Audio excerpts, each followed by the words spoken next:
बिस्मिल्लाहिर्रहमानिर्रहीम। मुहतरम नाज़रीन, अस्सलामु अलैकुम वरहमतुल्लाहि वबरकातुहू। पाकिस्तान में शब मेराज शरीफ किस दिन है, कौन से महीने में है? आइए उससे पहले मैं और आप अपने आका की बारगाह में मिल के एक मरतबा दुरूद पाक पढ़ते हैं। अस्सलातु वस्सलामु अला रसूलिल्लाह व अला आलिका व सहाबिका या सय्यदी या हबीबल्लाह।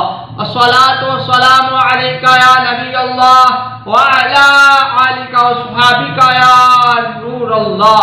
प्यारे दोस्तों, शब मेराज शरीफ पाकिस्तान में कौन सा दिन है, यानी कि कौन से महीने में आ रही है?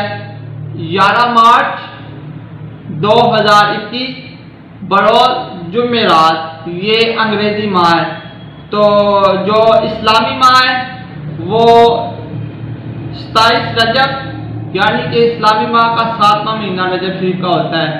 27 रजब की रात है, तो पाकिस्तान में जुमेरात की रात और जुम्मे का दिन बन रहा है। ठीक है, 27 रजब यानी कि 11 मार्च 2021 बरोज जुमेरात की रात और जुम्मे का दिन। ये है शब मेराज मुस्तफ़ा सल्लल्लाहु